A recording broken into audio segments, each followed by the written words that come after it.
What's going on, guys? G2 here. Welcome back to the bench, and today we're going to go over Rail Attachment 101. How do you attach things to your rail? Scopes, vertical grips, lasers, flashlights, sling mounts, all that stuff. Couple different options that you can choose from. Which one's the best? And what happens if you've got a setup and you've got, let's say, something you really like and it doesn't work? Can you convert it?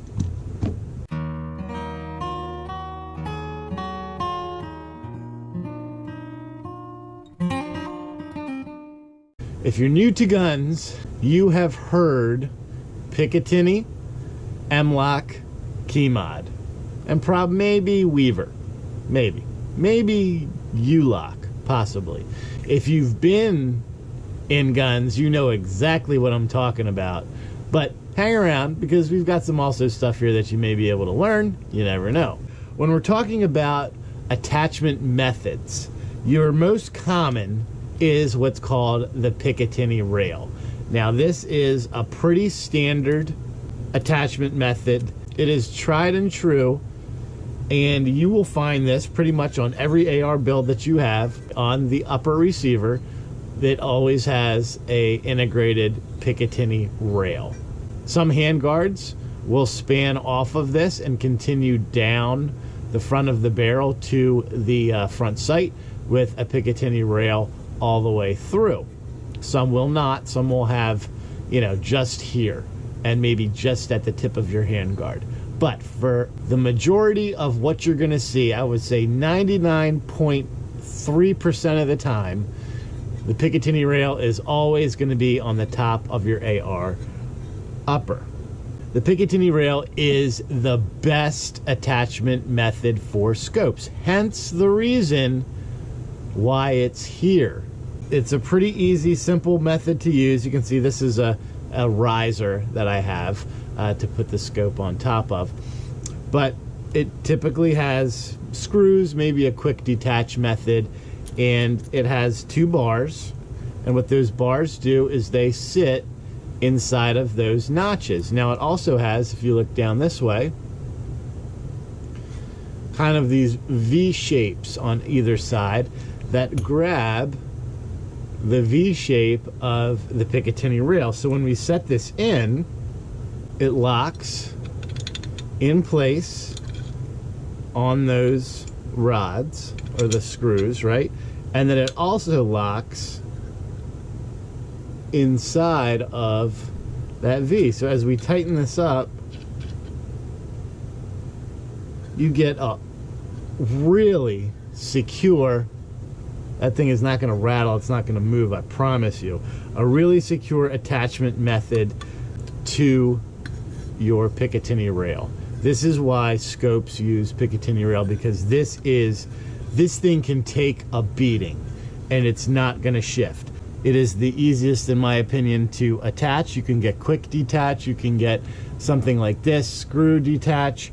So if you're watching this video and you think that one of these is better than the other, I'm going to tell you you're right, but you're probably wrong as to which one you think is the better. So stay tuned. If you're not a subscriber, make sure you hit that subscribe button and hit that notification bell so you're alerted every time I upload new content.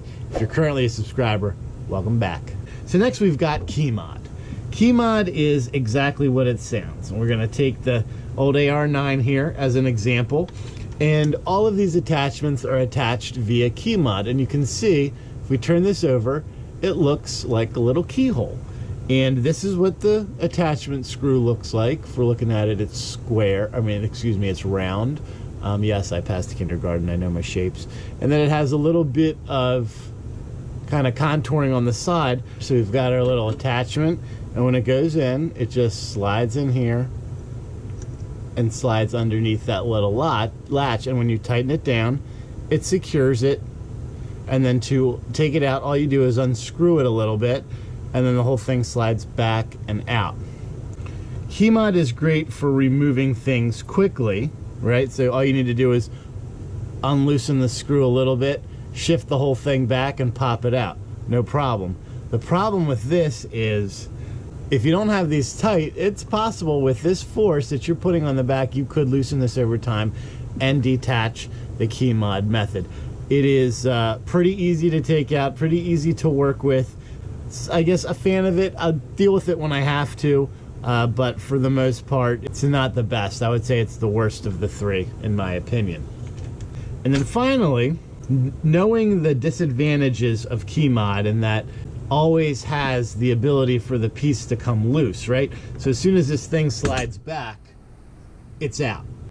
They kind of upgraded that a little bit, and they went to an MLok. Now, MLok is a proprietary attachment method, and what that does is it uses a nut kind of like this. Well, exactly like this. Here you can see it on this MVG vertical grip. MLok attachment method, typically on handguards, looks like these little slots right here. And what this does is it basically goes into that slot, holds it in place, and then when you tighten it, when you're tightening that screw down, it turns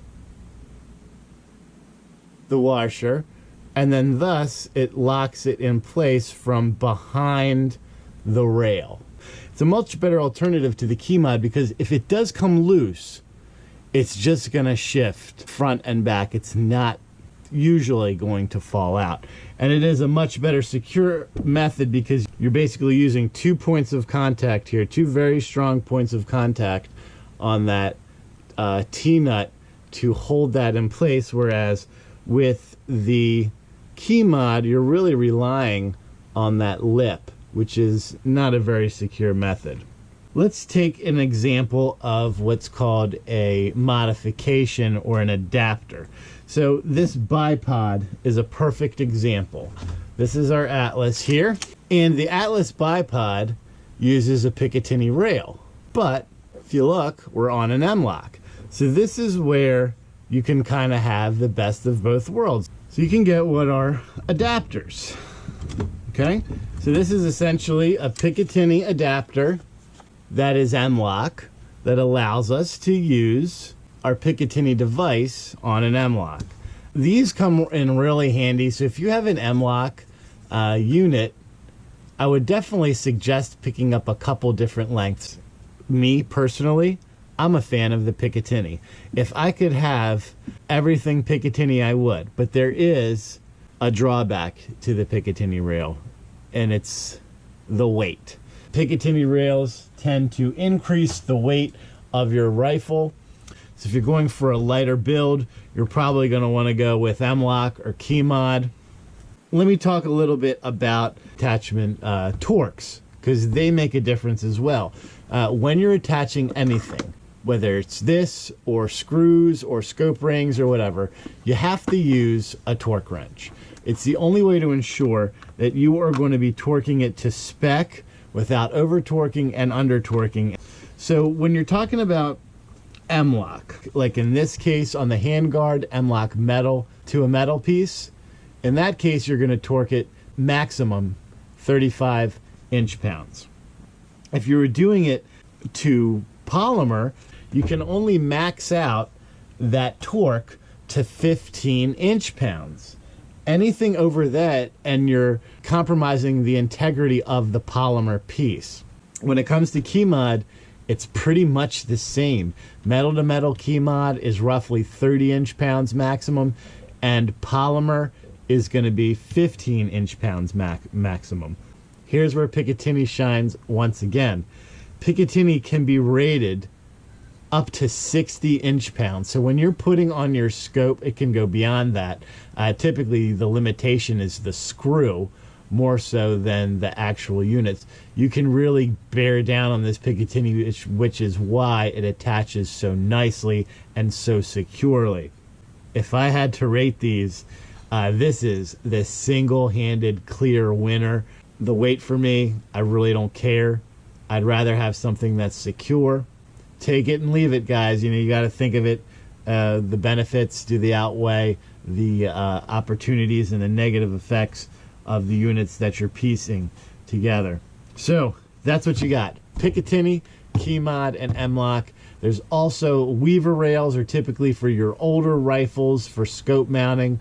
And then there was, and there still is, kind of what's called a U-lock that's out there. It's a universal lock is what they call it. And it is able to accept both Keymod and MLok. Otherwise, these are independent of each other and unable to be used, you know, within the same attachment method. U-lock bridges that gap. Whether it's worth it, I don't think so, because if I had to get rid of anything, I'm getting rid of Keymod altogether. Let me know what you guys think. I'm sure some of you disagree with me on Picatinny being the best, and that's okay. Let me know in the comments below. Until next time, make sure that you're practicing safe weapons handling at all times and treating every weapon as if it was loaded. God bless America. G2 out.